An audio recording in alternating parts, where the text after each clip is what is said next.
ainda mais. Quero convidar você a abrir a sua Bíblia na segunda carta de Pedro, capítulo 1, versos de 3 a 11.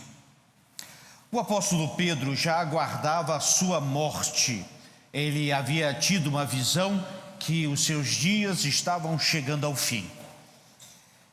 Diante disso, ele não largou o que estava fazendo, não resolveu se aposentar de tudo, pelo contrário. E essa carta, ela traz muito disso de Pedro. Ele queria ainda mais, fazer mais. E por isso, aprendemos. Diz assim a palavra de Deus, 2 Pedro, capítulo 1, verso de 3 a 11. Deus, com o seu poder divino, nos concede tudo de que necessitamos para uma vida de devoção pelo conhecimento completo daquele que nos chamou para si por meio de sua glória e excelência. E por causa de sua glória e excelência, Ele nos deu grandes e preciosas promessas. São elas que permitem a vocês participar da natureza divina e escapar da corrupção do mundo causada pelos desejos humanos. Diante de tudo isso, esforcem-se ao máximo para corresponder a essas promessas. Acrescentem à fé a excelência moral, a excelência moral, o conhecimento, ao conhecimento, o domínio próprio, e ao domínio próprio, a perseverança, e a perseverança, a devoção a Deus, e a devoção a Deus, a fraternidade, e a fraternidade, o amor. Quanto mais crescerem nessas coisas, mais produtivos e úteis serão no conhecimento completo de nosso Senhor Jesus Cristo. Mas aqueles que não se desenvolvem desse modo são praticamente cegos, vendo apenas o que está perto e se esquecem de que foram purificados e de seus antigos pecados.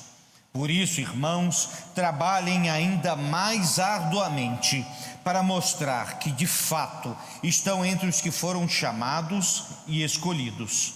Façam essas coisas e jamais tropeçarão.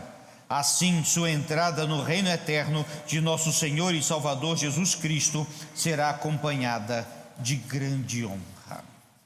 Oremos. Pai querido, conduza-nos na compreensão da Tua palavra agora, em nome de Jesus. Amém. A segunda carta de Pedro foi escrita para responder a uma pergunta: como manter-se fiel e leal em dias de perseguição e aflição. Esse era o tempo da igreja naquele tempo. Perseguição, aflições diversas, várias outras doutrinas entrando e confundindo a cabeça do povo, muitas aflições e privações. Meus irmãos, ser crente naquele tempo era extremamente desafiador.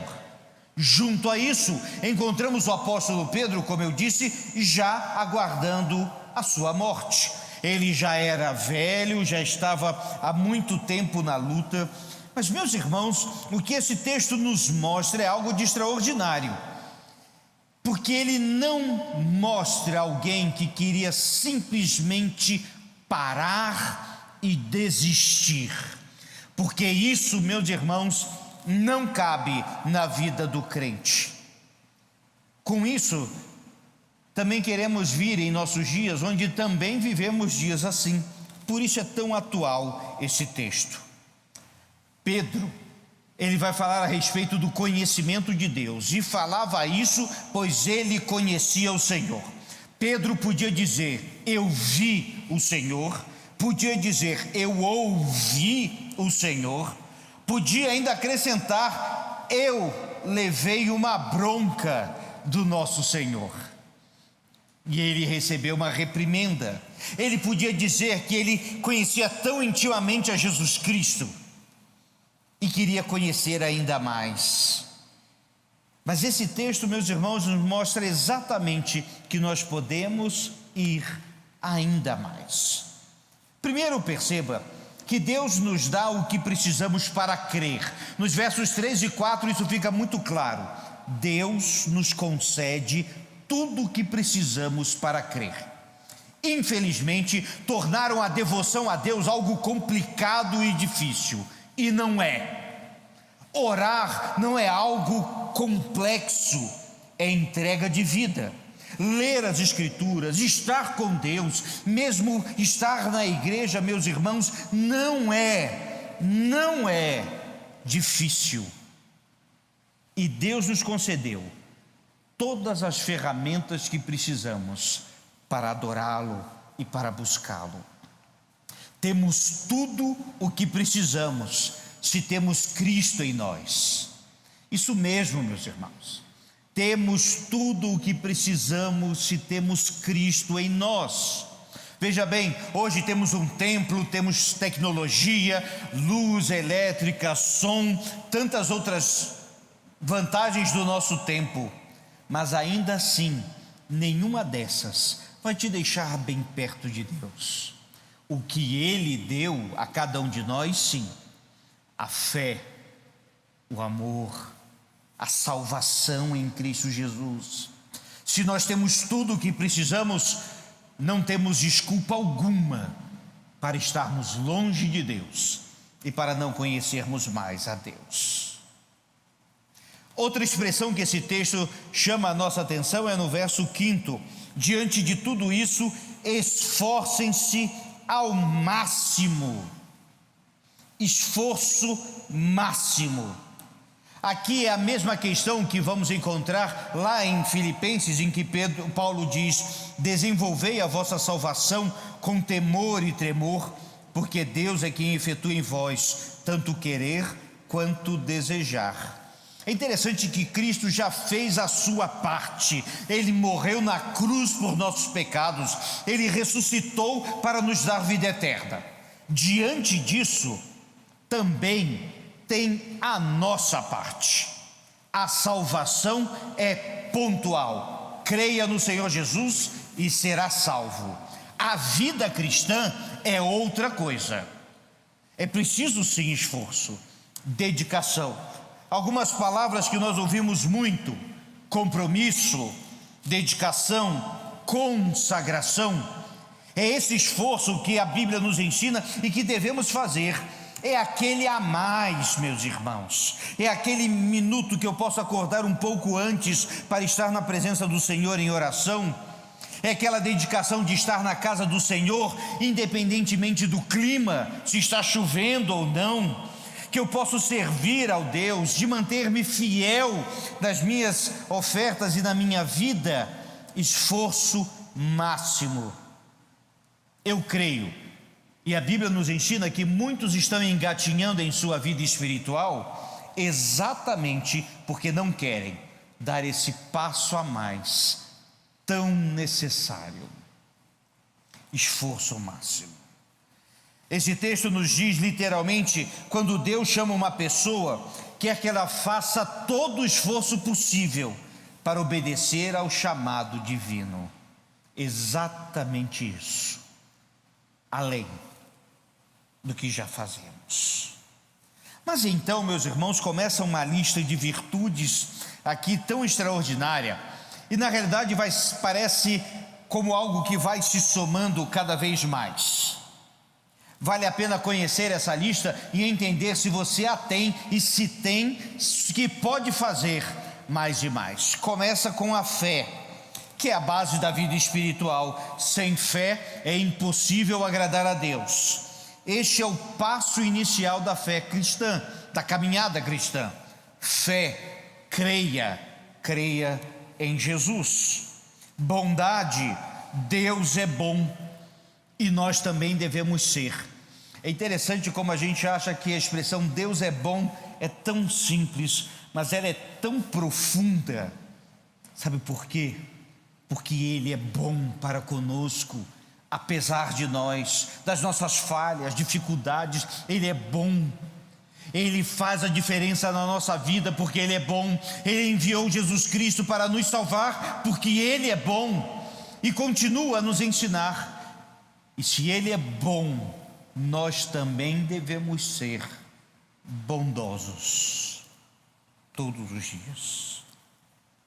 Conhecimento, palavra-chave nesse livro aqui. A palavra conhecimento vai ser repetida várias vezes, e isso é muito importante. Conhecer de Deus, com Deus, conhecer de Cristo e com Cristo, conhecer do Espírito e do Espírito. Conhecer a Deus, meus irmãos, implica em uma vida diante do Senhor de contínuo crescimento, todos os dias conhecendo um pouco mais. O melhor exemplo que eu tenho é um casal já com anos de casados, em que simplesmente basta um olhar para o outro para saber o que o outro está pensando e antes o que vai dizer. É conhecer do outro. Conhecer a Deus da mesma forma. Nós sabemos o que fazemos, onde estamos e por que o fazemos. Conheça a Deus. Domínio próprio, autocontrole, talvez seja a melhor tradução. Essa é uma expressão, meus irmãos, tão necessária em nossos dias, que teremos mais adiante uma reflexão só sobre este tópico: domínio próprio. Essa é uma expressão usada nos tempos antigos para esportes, como ainda hoje. Eu falava com uma nutricionista e perguntava como conseguia fazer aquela dieta, ou que melhor ainda, quem conseguia fazer aquela dieta.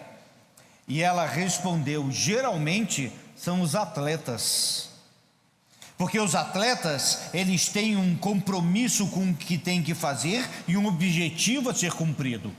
Então eles têm mais dedicação e mais domínio próprio em fazer aquela dieta para cumprir o seu objetivo.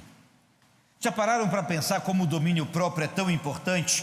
Já pararam para pensar que as pessoas pecam e entram em caminhos errados porque não tiveram autocontrole? Por isso ele é tão importante. Lembramos, meus irmãos, que cada um é diferente na sua vida. Cada um tem as suas virtudes e tem as suas falhas também. Cada um tem a sua luta diária. E aí, o domínio próprio deve entrar na conta da vida. Mas lembre-se que tão bom quanto ter o domínio próprio é ter Deus no domínio da sua vida. Perseverança, repetida várias vezes no Novo Testamento. Essa é uma palavra tão preciosa. Perseverança, ela começa com fé e termina na esperança. Perseverança é não desistir, é continuar, é seguir em frente. Veio a dificuldade, persevere. Veio a crise pessoal, persevere. Associe a perseverança a tudo aquilo que já foi associado, e, meus irmãos, você vai ter uma vida plena.